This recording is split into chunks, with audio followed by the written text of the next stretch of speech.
On a longtemps dit que les médecins étaient des demi-dieux. Aujourd'hui, leurs oracles s'appellent GPT et ResNet parce que quand une IA voit mieux que l'œil humain et rédige un compte-rendu plus vite qu'un interne, la question n'est plus de savoir si elle aidera la médecine, mais comment elle va la transformer. Mais alors, jusqu'où peut-on faire confiance à une machine pour diagnostiquer une fracture ou un cancer? Comment valide-t-on scientifiquement qu'une IA sauve des vies? Et surtout, dans ce futur augmenté, est-ce que l'humain reste encore un prescripteur ou juste un spectateur? Pour répondre à ces questions de santé, je ne reçois pas le Dr House, mais il s'y connaît en algorithme à sang-froid. Alexis, bonjour. Bonjour Benoît. Cosa Vostra.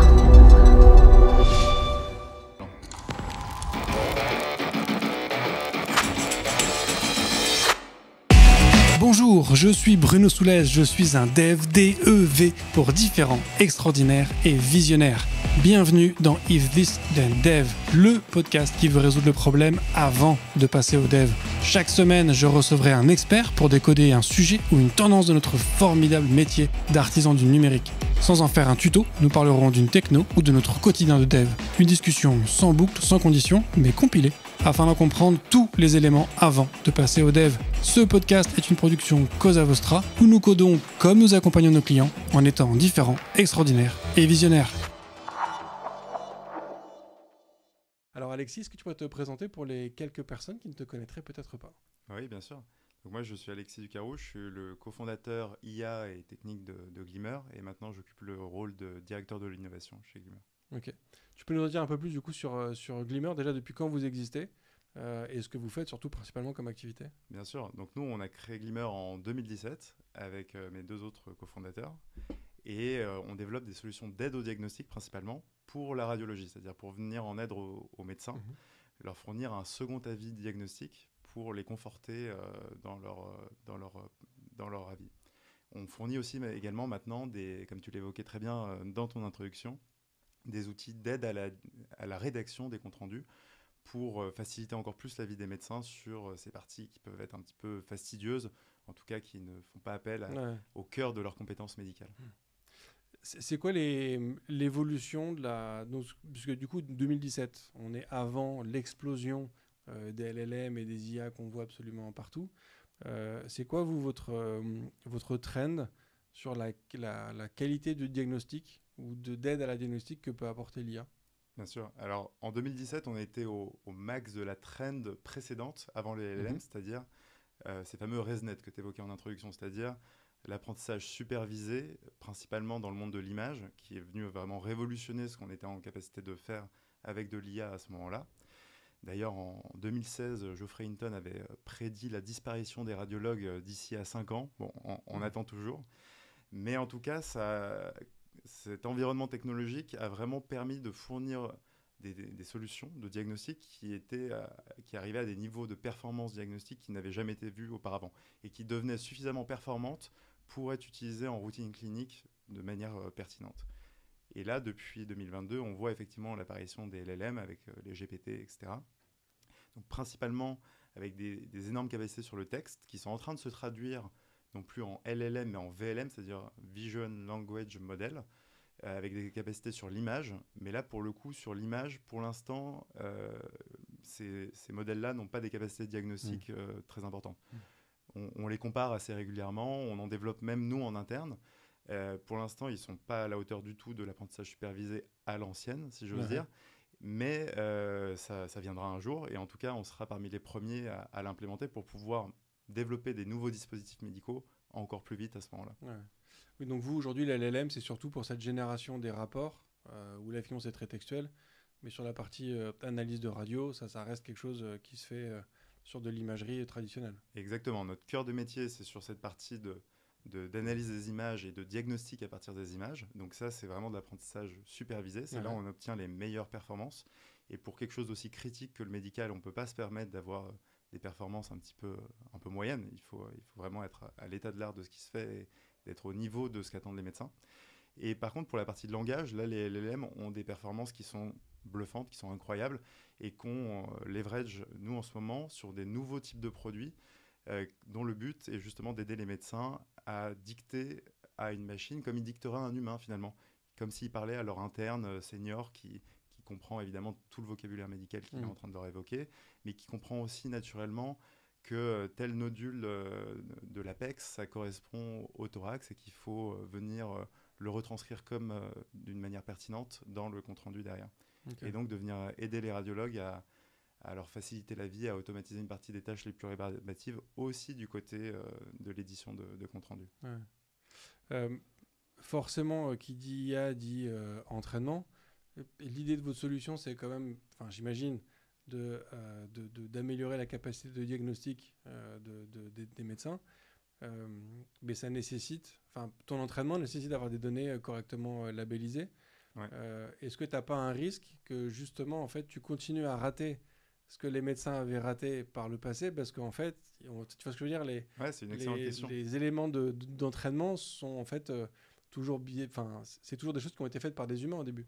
Exactement. En tout cas, sur l'apprentissage supervisé, c'est effectivement labellisé par des humains. C'est-à-dire qu'on fait appel à des dizaines de radiologues experts de chacune des problématiques médicales qu'on vient adresser. C'est-à-dire qu'on trouve une quinzaine, vingtaine par exemple de radiologues spécialistes en sénologie, c'est-à-dire en détection du cancer du sein, pour venir annoter précisément de manière supervisée les images qui vont nous servir à entraîner ensuite nos algorithmes de diagnostic sur le cancer du sein, mammographie et tomosynthèse. Et donc ça représente des dizaines de milliers, voire même parfois des centaines de milliers d'examens qui vont venir être précisément annotés, très représentatifs de toutes les populations qu'on peut envisager, de tous les types de cancers qu'on pourrait voir dans la nature. Et comme tu l'évoques, il y a cette question de la qualité de cette donnée. Donc c'est pour ça qu'on fait appel déjà de base à des médecins experts qui ont accès à toute la donnée clinique du patient, c'est-à-dire aux examens qui ont suivi aussi pour voir s'il n'y a pas un cancer d'intervalle qui est apparu entre-temps, qui pourrait être visible de manière très subtile dans l'image initiale. Mais aussi, ils sont ensuite challengés par l'IA elle-même. C'est-à-dire qu'on fait des boucles de rétroaction sur ces examens pour venir challenger la notation initiale et améliorer de manière incrémentale la notation qui sert à l'entraînement des modèles in fine. Ok. Est-ce que ça veut dire que depuis le temps aussi, il y a une... parce que les IA, notamment sur ces réseaux de neurones, il y a une capacité qui peut parfois presque paraître surnaturelle de déceler des patterns que l'être humain n'aurait pas forcément identifiés. Alors, de manière juste ou non, ça après c'est un autre débat, mais est-ce que grâce à ces systèmes-là, on peut identifier aujourd'hui sur des images qui paraîtraient complètement normales à un médecin traditionnel, qui a en fait déjà des éléments précurseurs ou annonceurs de risques aggravés ou je ne sais quoi. Oui, tout à fait. Alors, c'est moins dans la prédiction que dans la détection de choses extrêmement subtiles qui peuvent être invisibles à l'œil humain. On a un nombre maintenant très nombreux de ces exemples-là où l'algorithme pousse une région dans un examen, une région qu'il va considérer comme étant un cancer, une fracture ou autre, pour lequel le radiologue ne voit rien. Se dit, non, c'est ce qu'on appelle un faux positif, c'est une erreur de la machine. Mais ayant vu les résultats de l'algorithme sur un grand nombre d'exemples et lui faisant confiance, il se dit, bon, c'est quand même bizarre qu'il me fasse ce genre d'erreur, ça lui ressemble pas. Et on a des cas de figure où le médecin, du coup, demande un examen complémentaire plus puissant, par exemple une imagerie 3D pour compléter une imagerie 2D. Et on se rend compte qu'il y avait effectivement un cancer ou une fracture, un pneumothorax, qui avait été loupé, enfin qui aurait été loupé sur la base de l'image sans l'algorithme, qui lui développe des capacités émergentes de reconnaissance de patterns qu'on est bien en mal d'expliquer en détail.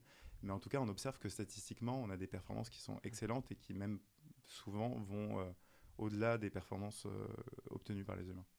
Oui, parce que c'est ça qui est intéressant. On a fait un épisode il y a quelques temps sur ce podcast. On parlait effectivement de ces IA et la notion de causalité. C'est-à-dire qu'en fait, de ce que je comprends dans ce que tu dis, c'est qu'effectivement l'IA va être capable de déceler que là, il y a quelque chose qui est potentiellement synonyme d'un truc d'examen complémentaire à faire et qui est peut-être quelque chose. Mais de pouvoir expliquer qu'est-ce qu'elle a vu, pourquoi elle l'a vu et pourquoi est-ce que tout le chemin fait que...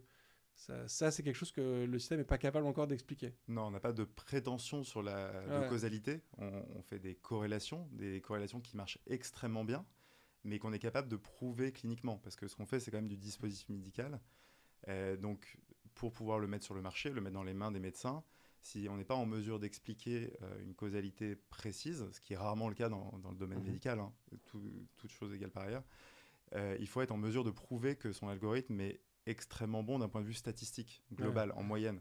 Et ça, c'est des choses qu'on montre dans maintenant des dizaines et des dizaines d'études scientifiques qui sont publiées dans des journaux à comité de lecture. On montre que ces algorithmes sont au niveau, en tout cas, on fait en sorte que ça soit tout le temps le cas, au niveau des radiologues experts d'une problématique en question. Et on montre aussi que très souvent, la machine et l'humain ensemble obtiennent des performances encore meilleures, qui permettent de repousser encore le niveau de diagnostic atteint à la fin. Est-ce que ça veut dire qu'on se dirige aussi vers une époque où il va y avoir tout un champ de recherche qui consistera à essayer d'expliquer des patterns que l'IA a identifiés mais qu'elle ne sait pas expliquer, et qu'il faut que donc nous on arrive à voir pas uniquement la corrélation mais la causalité entre ces éléments-là? Il y a plein de domaines où la causalité est un petit peu hors d'atteinte pour le coup. Et c'est à mon sens un petit peu comme vouloir expliquer toutes les relations de causalité qui expliquent la raison pour laquelle moi je vais reconnaître que c'est un micro qui est devant moi. Ça, l'expliquer scientifiquement, c'est hors d'atteinte. Et pour le coup, les systèmes d'IA grossissent et sont à une taille qui est tellement maintenant énorme que ça devient impossible d'expliquer des causalités dans ce genre de système. C'était possible quand il y avait une couche, deux couches, et puis dès qu'on continuait à les empiler, ça devenait mathématiquement et logiquement intractable. Et je pense qu'il faut faire une forme de deuil de cette partie-là, ou en tout cas d'une partie de ces enjeux-là, pour certaines applications, et reposer justement sur les niveaux de performance prouvés, mais prouvés de manière scientifique. Parce que c'est pas parce qu'on élimine la causalité qu'on élimine la science, entre guillemets, qu'on élimine la capacité de prouver que les choses marchent. Donc, ce que tu veux dire, c'est qu'il faut qu'on arrive à une époque où on a une confiance quasi aveugle en l'IA et que si elle dit qu'il y a un cancer, une fracture ou je ne sais quoi, même si nous, on ne la voit pas, il faudra faire confiance à l'IA sur sa capacité à déceler le fait qu'il y a quelque chose? Il faut surtout la challenger. Il faut lui accorder un niveau de confiance qu'elle mérite dans une certaine mesure, mais toujours la challenger. C'est-à-dire que ce qu'on développe, c'est de l'aide au diagnostic. Et ensuite, quand il y a des choses qui paraissent inexplicables, il peut y avoir des examens complémentaires, comme je l'évoquais tout à l'heure, qui peuvent être faits pour challenger l'avis de cette IA. Parfois, se rendre compte qu'elle a tort, parce que ça arrive aussi. Et parfois, se rendre compte qu'effectivement, elle a vu des choses qui sont hors d'atteinte de l'œil humain. On ne sait pas encore vraiment l'expliquer, mais en tout cas, c'est le cas, quoi. Ok. Ma question m'a échappé. Oui, non, c'était sûr. Est-ce qu'aujourd'hui, votre objectif, il est d'améliorer plus sur les faux positifs ou sur les faux négatifs, ou plutôt de pouvoir confirmer les diagnostics qui ont été faits? Enfin, je ne sais pas sur quel... C'est un peu les deux versants d'une même pièce, les faux positifs et les faux négatifs, parce que étant donné un niveau de performance d'un algorithme au global, on va choisir un point de fonctionnement qui va être plus sensible ou plus spécifique. Et l'idée pour nous, c'est de maximiser cette performance globale et ensuite de pouvoir, dedans, sélectionner le meilleur point de fonctionnement. Et le meilleur point de fonctionnement, pour nous, c'est un point de fonctionnement qui est extrêmement sensible parce qu'on ne peut pas se permettre de louper des choses en médecine et faire en sorte que la combinaison humain-machine ne loupe quasiment rien. Et d'arriver à le faire avec un niveau de faux positif qui soit suffisamment faible pour que ça permette aux radiologues d'être plus efficaces dans leur travail au quotidien et pas de leur ajouter une charge supplémentaire. Et globalement, c'est ce qu'on arrive à faire avec nos algorithmes. Et évidemment, on va continuer à aller plus loin. C'est-à-dire que, par exemple, on bénéficie de l'état de l'art de ce qui se fait sur la recherche en IA avec les foundation models qu'on vient intégrer dans nos modèles historiques. On est parmi les premiers à faire ça et ça nous permet d'aller chercher des niveaux de performance qui étaient encore jamais atteints jusqu'à présent avec des types d'approches classiques. Tu évoquais tout à l'heure que ça rend les médecins meilleurs. Moi, j'ai vu passer il y a quelque temps une étude. Alors, j'imagine que ça n'utilisait pas Glimmer, mais en fait, on avait mesuré la capacité des IA à détecter. Alors, je crois que c'était des cancers du sein sur des mammographies. On a testé du coup les capacités de radiologues de détecter ces mêmes éléments. Et après, on a demandé à des radiologues aidés de l'IA. Et on voyait que quand les radiologues étaient aidés d'une IA, ils avaient un taux de réussite qui était plus bas que les radiologues seuls ou que l'IA seule. Et qu'en fait, il y avait il y avait une défiance telle de ce que l'IA pouvait dire que les médecins en arrivaient à être moins efficaces que ce qu'ils avaient avant. C'est quoi, toi, dans ce que tu vois depuis 2017, sur comment est-ce que les médecins interagissent avec ces systèmes-là? C'est très intéressant parce qu'il y a le contexte d'une étude clinique et le contexte d'une utilisation en routine. Ouais. On a fait beaucoup de ce genre d'études, justement, IA seul, médecin avec IA. Et ça nous arrive d'observer effectivement que le médecin avec l'IA va parfois être moins bon que l'IA.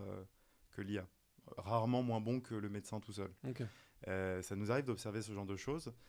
Mais ça peut s'expliquer aussi parfois par le fait que les médecins qui sont inclus dans l'étude clinique en question se servent de l'IA pour la première fois. Ils la découvrent au passage.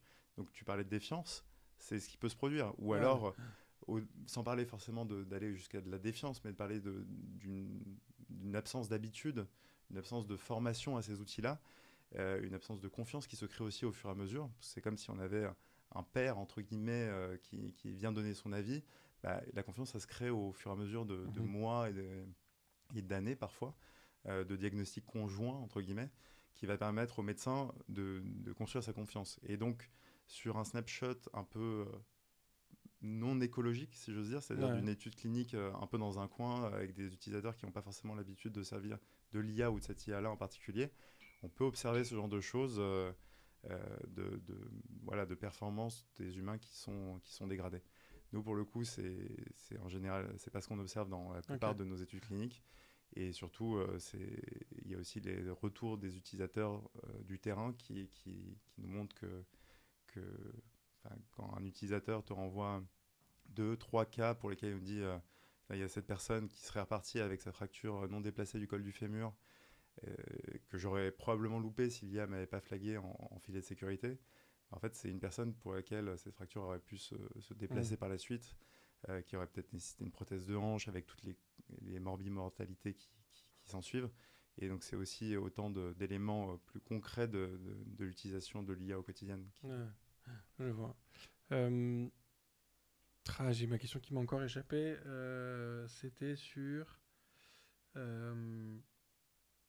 zut. Je vais passer à la suivante, peut-être que l'autre, elle me reviendra. Tu as évoqué donc effectivement les fractures, les cancers. Tu as évoqué la hanche, tu as évoqué les cancers du sein.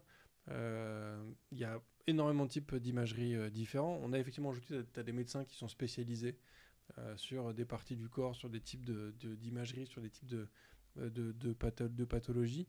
Est-ce que vous, aujourd'hui, vous avez un modèle d'IA qui te permet d'ingérer en fait n'importe quel type d'imagerie et de donner n'importe quel type de diagnostic, ou en fait tu dois choisir le modèle aussi en fonction de ce que tu recherches, parce qu'en fait le niveau de spécificité est tellement particulier qu'en fait si je donne une imagerie d'une mammographie à votre modèle de fracture de la hanche, en fait il ne saura pas l'analyser. Tu vois, c'est quoi comment ça fonctionne un peu tout ça? En général, c'est plutôt des modèles assez spécialisés sur un contexte clinique particulier, donc soit une partie du corps, soit un type de pathologie en particulier, et qui va être entraîné de manière à être excellent sur cette aire clinique. Peut-être que demain, avec les LLM nouvelle génération, on arrivera à avoir des modèles plus holistiques. Ce n'est pas encore le cas actuellement. Et donc, tant que ce n'est pas encore le cas, on s'assure d'avoir, même si c'est des modèles un peu plus spécialisés, des modèles qui soient vraiment les meilleurs possibles, quoi. Et on construit au fur et à mesure. On a constitué une grande expertise dans le fait de constituer ces modèles de manière maintenant très efficace, ce qui nous permet, in fine, même si c'est des modèles spécialisés à chaque fois, d'avoir un copilote complet pour le radiologue sur l'ensemble des modalités principales de l'imagerie, c'est-à-dire en radiographie, en scanner, en IRM, en mammographie. On va être en mesure de proposer aux médecins radiologues des solutions sur la plupart de ces enjeux cliniques principaux qui constituent la plupart de son workflow. Donc de l'aider dans 70% des cas de ce qui constitue sa journée, quoi. Donc c'est encore au médecin de choisir le modèle qu'il va utiliser, ou du coup tu as un peu un mode agentique où tu as un agent qui va décider quel... le choix est fait automatiquement pour le coup. Okay. C'est-à-dire qu'il y a des algos d'IA qui sont spécialisés dans le fait de choisir soit c'est déterministe, soit il y a des algos d'IA qui vont choisir automatiquement quel modèle va être le meilleur pour telle tâche. Ok. Tu nous as parlé du coup de ces modèles fondamentaux. Comment est-ce que vous... j'imagine que comme toute entreprise, vous avez aussi ce fameux choix entre buy versus build. Dans des milieux aussi spécifiques que le diagnostic médical. Comment est-ce que vous arbitrez sur ce genre de décision? Alors, il y a deux sujets, les aspects produits et les aspects techniques. Sur les aspects techniques, justement, ces modèles de fondation, on les développe en interne, en reposant par exemple sur Jean Zay, qui est un supercalculateur français, Mhm. qui nous est mis à disposition pour conduire ces recherches, qui sont vraiment à l'état de l'art de ce qui se fait en IA appliqué au médical. Donc ça, c'est toute une expertise d'IA qu'on constitue en interne, et pour lequel ça aurait moins de sens d'acheter, entre guillemets. Et par contre, sur les aspects d'aires cliniques, là pour le coup, il y a un niveau de profondeur de compréhension de chacune des aires cliniques qui est très important et pour lesquels, par exemple, on est venu en 2025 à faire l'acquisition de deux autres entreprises françaises qui étaient dans leur domaine spécifique des fleurons, donc Pixil qui est basé à Grenoble et Kairos Medical qui était basé à Paris, qui sont venus justement compléter notre offre de solutions sur les aspects IRM pour lesquels on n'avait pas développé d'expertise en interne jusque-là, qu'on aurait pu développer, mais il nous aurait fallu beaucoup de temps, de jus de cerveau, d'efforts sur la table. Et, euh, et donc, il y avait ces équipes qui avaient déjà des produits qui étaient des dispositifs médicaux marqués en Europe, CE pour Pixil, FDA aux États-Unis, et qui étaient les meilleurs du marché en termes de performance clinique, et qu'on est venu, qui se sont joints à nous pour constituer du coup une offre de solutions cliniques pour le médecin qui soit la plus large possible. Ok. J'ai retrouvé ma question entre-temps. C'était effectivement sur ce challenge des médecins qui sont faits. Nous, dans le monde des devs, on est habitué à avoir notre métier, entre guillemets, qui est challengé avec les fameuses code reviews et tout notre tooling de CI/CD qui va nous challenger sur ce qui est bien fait ou mal fait. Donc parfois, quand on est plus jeune, on a un peu de mal à le prendre, mais petit à petit, on apprend en fait à... On apprend pourquoi c'est important. Voilà, et puis non, on apprend aussi à recevoir du feedback, on apprend aussi au bout d'un moment à le donner. Mais on est habitué à avoir ce challenge-là. Je ne sais pas chez les médecins si c'est le cas, et donc du coup, est-ce que dans ce nouvel outil qu'ils voient arriver, est-ce qu'ils doivent aussi du coup se former à ce challenge qui peut être fait, cette simili code review qu'ils peuvent avoir dans leur diagnostic? Bah, ils se forment un peu naturellement en se mettant à utiliser l'outil. Après, la question qui pourrait se poser, c'est est-ce qu'ils ont envie de se servir de l'outil parce que ça paraît être quelque chose qui vient se mettre en confrontation avec le cœur de leur métier. Et dans une certaine mesure, c'est lié à ça. C'est pour ça que nous, au début, on avait commencé sur un sujet qui n'était pas sexy, si j'ose dire, qui était la fracture au tout début. Okay. Et qu'on croyait simple. Ça, c'était une grosse erreur. Avec la philosophie de se dire on va venir leur automatiser cette tâche diagnostique qui est quelque chose qui est simple, ce qu'on croyait, qui ne les intéresse pas, ça c'est vrai, parce que et qui constitue un volume énorme. Donc c'est une tâche très barbative qui n'est pas pour la plupart du temps leur cœur de métier, ce qui les intéresse le plus, la spécialité qui les intéresse le plus. Et donc c'est par cette porte qu'on a pu rentrer et donc avoir une adoption qui est absolument énorme de l'outil. Par ailleurs, on s'est rendu compte au passage qu'il y avait beaucoup plus d'erreurs diagnostiques sur de la fracture qu'on le croyait. On a conduit une étude, on s'est rendu compte que de manière rétrospective, l'algorithme détectait 26% de fractures loupées dans les comptes rendus par rapport à ce qui avait été détecté par les médecins radiologues. Donc c'est énorme. Alors, toutes n'ont pas une importance clinique majeure, mais il y en a certaines pour lesquelles c'est le cas. Et à partir de là, les médecins sont accoutumés à l'IA. Parce que nous, quand on était, jusqu'à encore récemment, la plupart du temps, quand on arrivait dans un hôpital, on était la première solution d'IA dont les médecins ne s'étaient jamais servis, quoi. Même si ça fait 10 ans qu'on les bassine avec ça, ils n'avaient jamais eu l'occasion de se servir d'IA. Et donc, ils se sont accoutumés à l'IA par le biais de cet examen qui déconsidère un petit peu parfois. Et ils se sont rendus compte du potentiel que ça pouvait apporter. Et donc, quand on vient leur proposer d'autres solutions sur la détection du cancer de l'os en scanner ou la détection du cancer du poumon ou sur de l'IRM cérébral, en fait, ils ont vu le potentiel de ces technologies et ils sont la plupart du temps très heureux de s'en servir, quoi. Mais même les vieux radiologues, quoi. Okay. Les radiosaures, comme les gens aiment les appeler.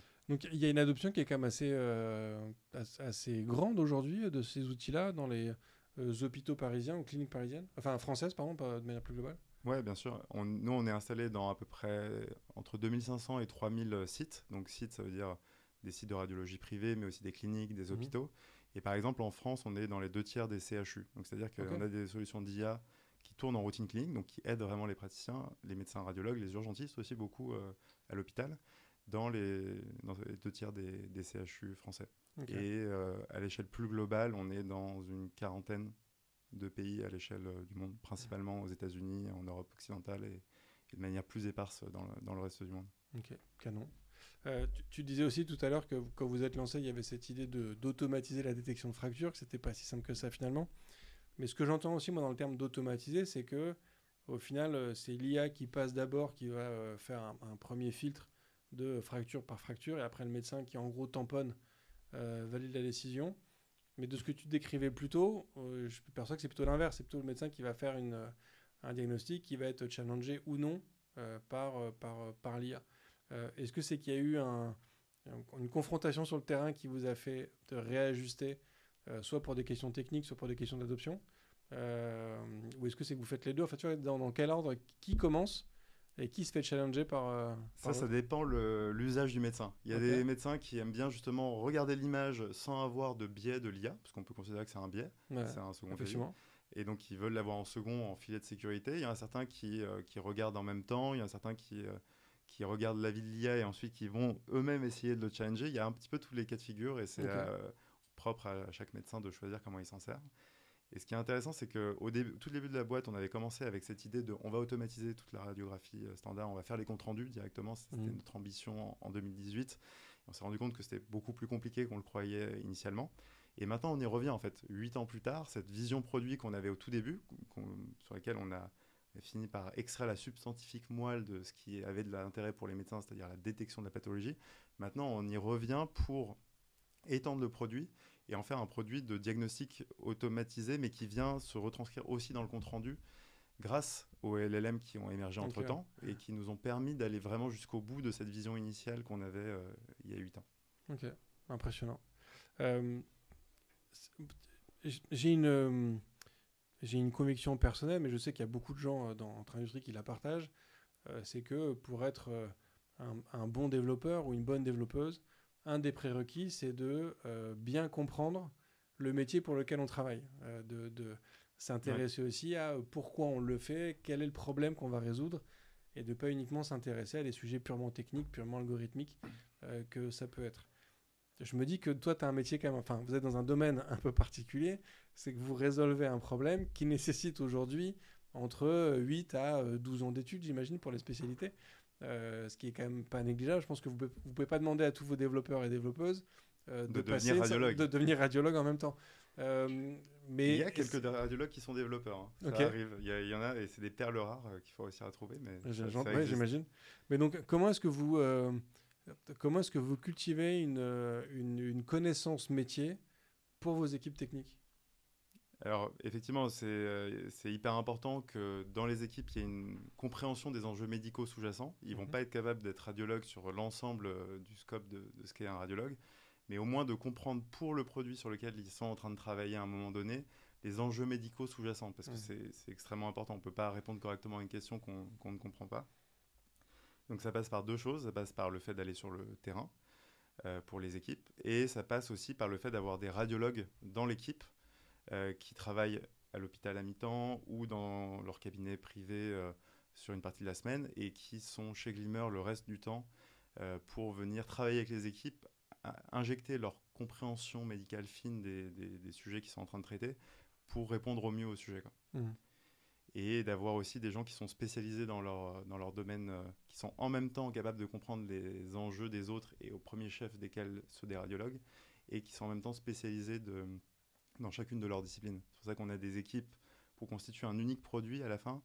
On a des équipes de data, spécialisées sur la data, sur l'IA, sur le software, sur le support, mais aussi sur le réglementaire, sur la clinique, des équipes de product managers et ces fameux radiologues, ces équipes de radiologues dont je parlais tout à l'heure.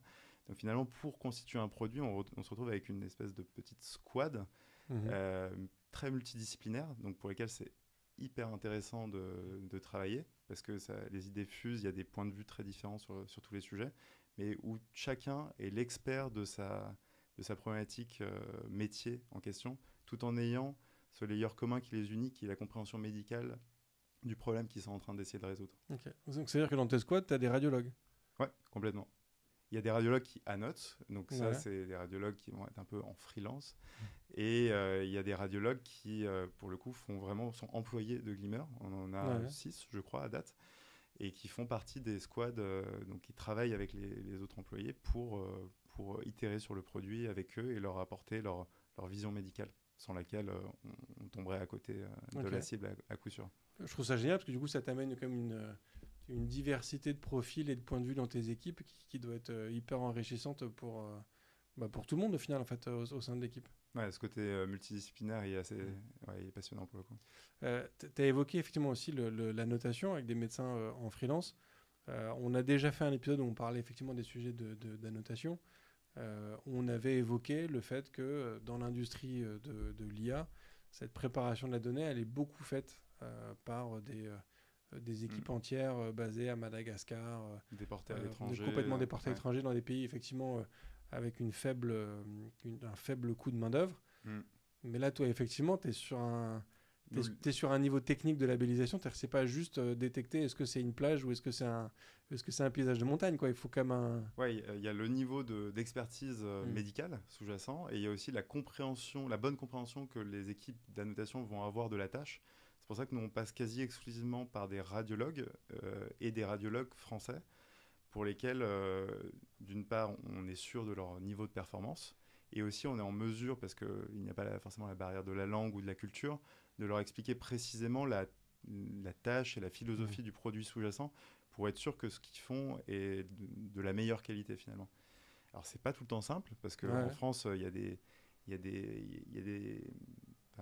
lois, par exemple la loi anti-cadeau qui ne permet pas de payer des médecins pour aucune raison, quoi. Il faut passer par le CNOM pour valider des choses, pour être sûr que ces médecins ont le droit d'annoter pour vous, qu'on a le droit de les payer, qu'on n'est pas en train de leur faire un cadeau pour qu'ensuite ils refourguent notre médicament, ce qui est des choses qui peuvent être vues dans ce domaine. Donc ça crée toute une complexité, mais nous on tient à ça pour être sûr d'avoir les produits les plus performants, parce que garbage in, garbage out, l'IA. Donc on a besoin d'avoir le jus de cerveau, l'expertise médicale la plus pointue pour entraîner le modèle derrière. J'imagine que c'est un coût aussi non négligeable, c'est-à-dire que pour vous l'entraînement d'un modèle c'est un coût qui est plus élevé que pour un système qui voudrait juste détecter est-ce que je sais pas, une race de chat ou une race de chien sur des photos, quoi. Oui, on peut pas se permettre de faire du Mechanical Turk en Inde à un coût anecdotique. Donc il y a effectivement ce coût dans l'annotation, ce qui n'est pas le cas ou peu le cas dans beaucoup d'autres entreprises. Et ensuite, il y a tous les autres coûts d'entraînement, etc. Tu as évoqué effectivement les aspects un peu réglementaires dans ce milieu médical. Qui est au cœur de notre métier. J'imagine, parce qu'effectivement, on a déjà eu l'occasion de faire quelques épisodes autour de la tech dans le monde de la santé. On avait évoqué effectivement ces aspects de contraintes que en fait, quand tu veux mettre un produit en place, tu as tout un tas de certifications à passer. Ouais. Dans le contexte très spécifique de l'IA, qui est quand même aussi une techno quand même assez récente, est-ce que ces certifications sont déjà adaptées à ces nouveaux outils-là, ou parfois tu te retrouves à devoir Elles t'adapter s'adaptent au fur et à mesure. Enfin, Okay. Il y a des choses qui sont en place, mais on sent que les organismes certificateurs, que ce soit les organismes certifiés en Europe, dans l'Union européenne, ou la FDA, la Food and Drug Administration aux US, font évoluer au fur et à mesure leur doctrine par rapport à ces sujets qu'ils découvrent aussi au fil de l'eau, au fur et à mesure des itérations. Mais c'est vrai que nous, ce qu'on développe, c'est du software as a medical device. C'est vraiment du DM. Et de ce point de vue-là, on a dans ce cycle de release et de développement du logiciel un enjeu qui vient s'ajouter, un enjeu réglementaire qui est très fort, mais qui est absolument essentiel, qui vient s'ajouter à l'enjeu de R&D, parce que c'est de la deep tech à la base, et aux enjeux évidemment commerciaux aussi dans la foulée. Donc c'est pour ça qu'on est aussi sur des cycles assez longs et costauds par rapport à ça. Où par exemple notre premier produit, on a mis 2 ans et demi entre le moment où on s'est lancé dedans, on a commencé à aller exporter de la donnée, l'anonymiser, etc. Et le moment où on avait un produit qui était mettable sur le marché parce que suffisamment performant, évidemment, et validé par un organisme certifié. Et c'est évidemment des choses qu'on tend à réduire parce qu'on a beaucoup plus d'expérience au fur et à mesure de ces sujets-là, mais ça fait partie du cœur de notre métier. Ouais. Tu évoquais aussi que vous êtes présent dans plusieurs pays. Là, tu as mentionné effectivement les organismes français, européens et américains avec la FDA. Est-ce que ça veut dire que en fait, dans chaque pays où tu vas, tu dois tout refaire? Ou est-ce que le fait d'être tamponné Europe et FDA, déjà, ça t'ouvre des portes quasiment partout? C'est principalement ce que tu disais en deuxième option. C'est-à-dire que l'Union européenne, principalement, est une puissance régulatrice énorme dans le monde. Ouais. Il y a des puissances militaires, puissance économique, etc. Ça, c'est plutôt les US. Mais l'Europe est une puissance régulatrice avec ses bons et mauvais côtés. Mais elle est reconnue pour ça. Et donc, il y a beaucoup d'autres pays dans le monde qui se basent sur la certification européenne pour se dire que si elle est obtenue, c'est globalement OK. Alors, ils vont souvent demander des petites adaptations locales et des petits papiers en plus, etc. Mais globalement, effectivement, à partir du moment où tu as la validation européenne, tu accèdes aussi à beaucoup d'autres pays, quoi. Surtout des pays du Sud, pour le coup. Donc, ce sont des process où tu es, en gros, à chaque fois que tu fais une mise en prod, il faut que tu repasses par des process de certification. Enfin, c'est quoi l'impact de ces régulations sur votre quotidien d'entreprise tech? Alors, ça crée beaucoup de, comment dire, d'attentes, enfin, de critères à satisfaire, donc qui rendent parfois le cycle un peu moins agile et rapide qu'on voudrait. Mais c'est des contraintes avec lesquelles il faut jouer et qui sont aussi très bénéfiques par rapport à la qualité de ce qu'on met en prod derrière, et pour lesquelles maintenant on arrive à release quasiment tous les mois. Donc malgré le fait que c'est du medical device, que c'est réglementé, qu'il faut passer par un cycle réglementaire, mais aussi de qualité qui est documenté de manière extrêmement précise par notre équipe qui est géniale et qui fait un super taf de ce côté-là, on arrive malgré tout à avoir un cycle de développement qui est assez lean, quoi. Ouais. Je ne sais pas si j'irais jusqu'à dire ça, mais qui est assez efficace pour le coup. Et c'est quoi, en gros, le délai moyen entre le moment où la release est effectivement prête, d'un point de vue purement technique, et le moment où c'est effectivement déployable chez les clients? C'est assez court pour le coup, c'est de l'ordre de 2 semaines, je dirais. C'est assez court, le temps de repasser par cette phase de validation réglementaire, etc. Mais pour le coup, les équipes travaillant vraiment main dans la main et justement les membres de l'équipe réglementaire étant aussi inclus dans les squads, c'est pas des gens qui se regardent de loin en se disant ah, toi tu me fais du software dégueulasse que moi je vais devoir documenter ensuite, etc. Les gens travaillent vraiment ensemble de manière à ce qu'une fois que le soft, l'IA, tout ce qui a permis de le mettre en œuvre est prêt, les études cliniques correspondantes aussi pour valider les performances en question, la mise en prod derrière est finalement relativement rapide. Il y a évidemment du travail, hein, c'est précis ce qu'il doit faire, mais c'est assez rapide.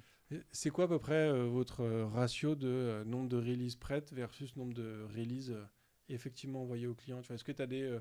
je sais pas, est-ce que vous en avez 1 sur 10 ou 1 sur 100 qui se fait retoquer par les régulateurs? Ça nous arrive. Je dirais, c'est surtout aux États-Unis où ils ont un mode plus rigide. Disons qu'en Europe, on présente des choses et on peut itérer autour si jamais il y a des retours négatifs. Mais en fait, on est une équipe réglementaire qui est tellement au taquet, qui est tellement forte que c'est assez rare. Okay. Ce qui met la barre encore plus haute que ce qu'attendent le régulateur. Et aux États-Unis, ils sont en train faire évoluer leur doctrine, mais ils sont encore sur un truc assez figé par rapport à l'IA. Et donc, ça nous est arrivé d'avoir un postpone d'une validation réglementaire. Auquel cas, on se remet autour de la table, on remet de la donnée clinique sur la table et tout, et on y retourne. Mais donc, c'est assez rare au final que vous fassiez retoquer. C'est assez rare, ouais, pour le coup. Mais parce qu'on travaille en qualité pour ça. Ouais, j'imagine.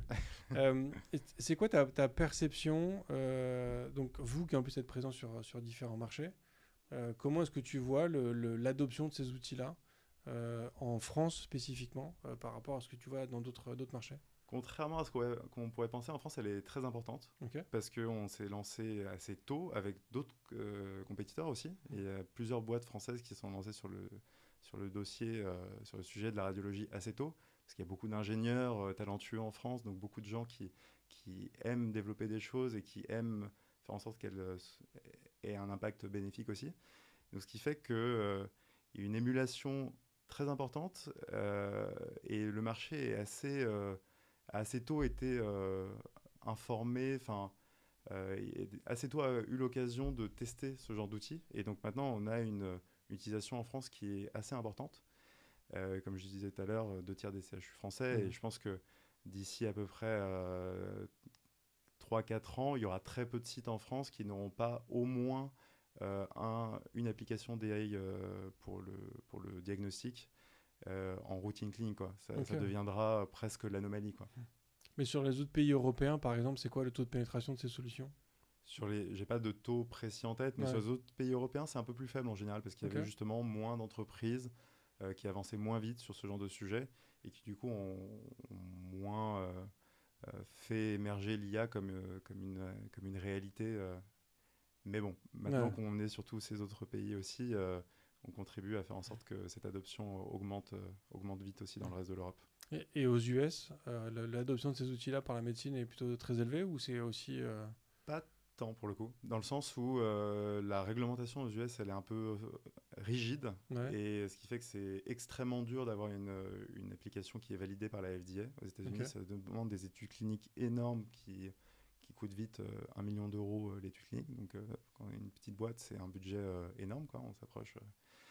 Et du coup, ça crée une adoption qui est plutôt faible pour l'instant, mais qui est en train de croître rapidement. Et nous, c'est un de nos marchés qui grandit extrêmement vite, en l'occurrence les US.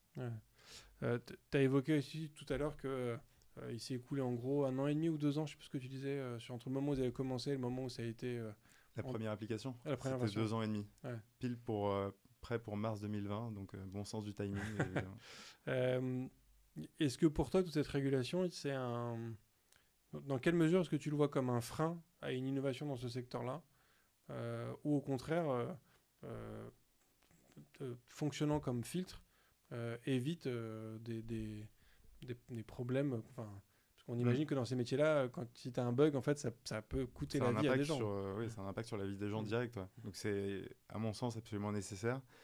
Il y a juste des fois où il y a l'impression que le point de fonctionnement, j'allais dire, mais ça c'est une déformation professionnelle, mais en tout cas l'équilibre entre le niveau de rigueur attendu par rapport à l'enjeu sous-jacent, parfois il est un peu trop strict sur certains sujets et parfois un peu trop faiblard sur d'autres, quoi. Donc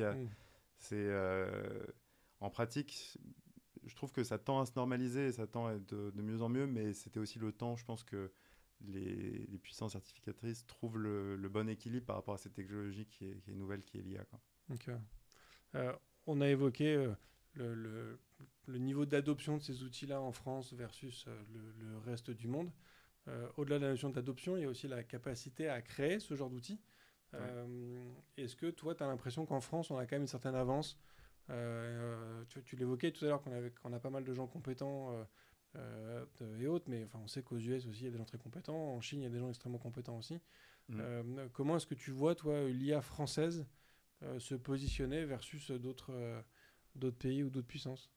Alors, je pense qu'en France, on a un socle de formation et d'ingénieurs qui est extrêmement solide, et extrêmement performant, ce qui fait qu'on a eu des médailles Fields, on a des gens qui ont monté plein de boîtes extraordinaires, que ce soit en France ou aux États-Unis. Il y en a beaucoup qui sont allés en créer aux États-Unis, pour le coup, qui fait qu'on a un vivier qui est incroyable. Des capacités de financement qui sont pas celles des États-Unis, évidemment, mais qui permettent quand même d'avancer. Et on a notre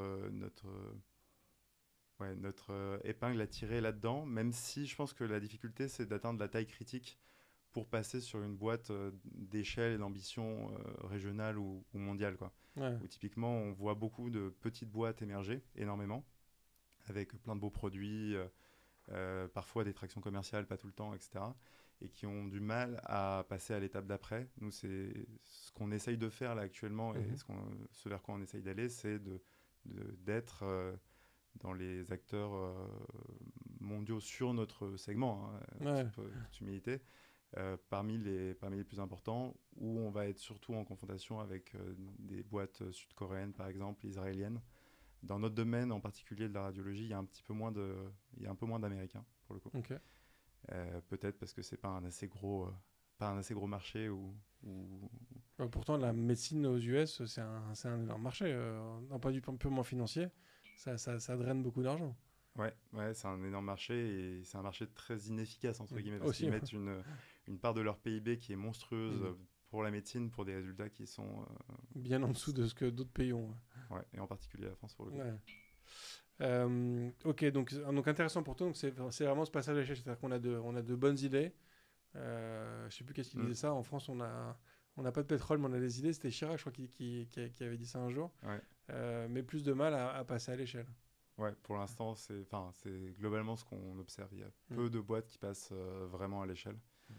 Ce qui, je pense, est assez dommage, mais qui nécessite sûrement des capacités de financement qui vont au-delà du seed, des séries A un petit peu de petite échelle qui sont absolument nécessaires, mais ensuite, il faut avoir les capacités de financement pour mettre des... alors, je n'irai pas jusqu'à comparer à ce que les Américains font sur les chèques qu'on voit passer de 100 milliards par 100 milliards pour des boîtes comme OpenAI, mais même sur des scales plus intermédiaires, d'avoir des levées de fonds plus importantes, ce serait nécessaire pour atteindre une masse critique plus importante. Ouais, je vois.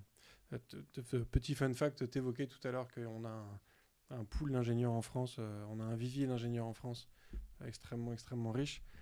J'ai dit quoi il y a quelques temps, je l'ai déjà dit plusieurs fois à ce micro, donc les auditeurs ont peut-être déjà entendu le dire. Est-ce que tu sais quel est le ratio en France entre le nombre d'ingénieurs et le nombre de millionnaires ? Ah non, je sais pas. Je n'ai pas entendu le dire pour le coup. Il y a 2 fois plus de millionnaires que d'ingénieurs en France. C'est plus facile d'être millionnaire que d'être ingénieur en France. Ah bon? Voilà, je trouve. Et quelle proportion d'ingénieurs millionnaires alors? Ça, du coup, je crois que c'est. Bon, il faudrait que je retrouve les chiffres. J'ai plus le ratio exact, mais je trouvais ça intéressant de se dire qu'il y a plus de millionnaires que d'ingénieurs en France.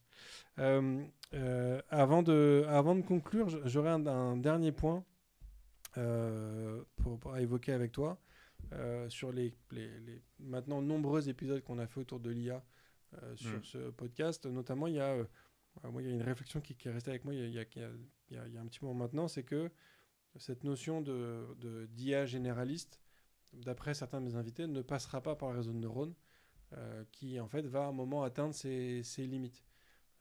Donc vous, j'imagine que c'est les technos sur lesquels vous travaillez activement aujourd'hui. Est-ce que vous commencez aussi à faire des travaux de recherche sur d'autres types d'IA, sur d'autres types de fonctionnement pour essayer de peut-être aller atteindre des meilleurs résultats ou des meilleures performances Ouais, c'est typiquement ce que j'évoquais tout à l'heure avec ces fameux foundation models. Alors, c'est un terme un peu vague pour ceux qui ne sont pas vraiment, qui sont pas dans le domaine, mais qui inclut d'autres types d'architecture, de transformers typiquement. Donc c'est l'architecture un peu fondamentale qui a permis au LLM de très bien fonctionner et qui s'avère fonctionner aussi sur l'image. Ça, c'est un des trucs qui moi, à titre personnel, m'a énormément impressionné. C'est que justement, ces modèles qui ne sont pas du tout câblés pour de l'image, tels que par exemple les réseaux de neurones convolutionnels, ils ont été un peu inspirés du cerveau, entre guillemets, en tout cas pour avoir une logique en lien avec le signal qu'ils vont traiter, c'est-à-dire l'image, une logique architecturelle, alors que ces transformers ne l'ont pas, et que ces capacités émergentes, extrêmement puissantes, émergent naturellement, quoi, finalement. Et donc ça, c'est des types d'approches sur lesquelles on travaille, pour d'une part améliorer les produits qu'on a déjà, c'est-à-dire gagner des points de sensibilité qui devenaient très durs à gagner en restant uniquement sur les approches historiques. On a fait des percées assez importantes, enfin même très importantes de ce côté-là pour nos produits qui bénéficient annuellement à date 40 millions de patients par an, donc ça a un impact déjà très fort. Et au-delà de ça, pour développer des nouveaux types d'algorithmes pour potentiellement aller vers des IA plus holistiques, plus généralistes, qui soient capables de diagnostiquer directement tout type de pathologie. Alors, pour le coup, comme je le disais tout à l'heure, on n'y est pas encore du tout, quoi. Ça ne fonctionne pas. Enfin, un chat GPT est finalement pas très bon à faire du diagnostic sur des pathologies fines. Mais c'est potentiellement des choses qui vont arriver à condition que la data d'entraînement aussi pour ces modèles-là soit au rendez-vous, quoi. Parce qu'il y a toujours ce schisme entre la donnée sous-jacente et le modèle derrière. Je vois. Canon. Merci beaucoup, Alexis, pour toute cette discussion. J'aurais 2 dernières questions pour toi, qui sont les questions rituelles de ce podcast. La première, c'est est-ce qu'il y a un contenu que tu souhaiterais partager avec l'ensemble des auditoristes ? Je pensais... Moi, je ne suis pas un très grand lecteur à la base. Enfin, c'est dur de trouver le temps et la disponibilité mentale en montant une boîte de se lancer dans un bouquin de 400 pages. Mais récemment, je me suis fait happer par le problème à 3 corps et ses suites que j'ai trouvé assez rafraîchissant, pour le coup, et avec un côté un petit peu philosophiques par rapport au paradoxe de Fermi, etc. Que je recommande parce que juste j'ai passé un bon moment à le lire et ça m'arrive pas très souvent surtout sur de la littérature. On mettra un lien bien évidemment en description. Et dernière question qui est la plus importante de ce podcast, est-ce que tu es plutôt espace ou tabulation ? Je vais rester dans l'espace alors par rapport à ma réponse précédente. Très bien. Merci beaucoup Alexis. Merci à toi. Et merci à tous d'avoir suivi cet épisode. Voilà, c'est plutôt une bonne nouvelle de se dire que la France fait partie un peu des fleurons technologiques de l'IA. Il faut aider ces entreprises à passer à l'échelle. Donc, n'hésitez pas à vous consacrer peut-être à de l'IA pour aider à passer à l'échelle. Et si vous avez les moyens, aidez aussi à financer ce genre de projet. Pour ma part, je vous remercie comme toujours de partager ce podcast autour de vous. Si vous souhaitez soutenir ce podcast et l'aider à progresser, vous avez le lien en description vers le Tipeee pour participer à ce podcast et le soutenir. Je vous remercie beaucoup. Je vous souhaite une très bonne fin de semaine. Je vous dis à la semaine prochaine. Et d'ici là, codez bien. Merci d'avoir écouté cet épisode de If This Then Dev et merci à toute mon équipe de Cosa Vostra à la production de cet épisode. Merci aussi à Alan, Ada, Linus, Bill, Steve et Steve de nous avoir ramenés jusqu'ici. Si ce podcast vous a plu, committez-vous en vous abonnant, déployez-le autour de vous et vous pouvez aussi nous faire une petite code review en nous laissant 5 étoiles sur votre plateforme de podcast préférée. La conversation continue bien sûr avec vous sur Twitter, LinkedIn, Facebook, Instagram, chacun sa techno, @ifthisdendev ou @bibir, BIBEAR. Vous retrouverez aussi tous nos épisodes sur notre site ifttd.io. Et enfin, si vous avez besoin d'une agence pour vous accompagner ou si vous souhaitez rejoindre une équipe tech passionnée et passionnante, écrivez-moi sur bruno@cosavostra.com. Merci à tous.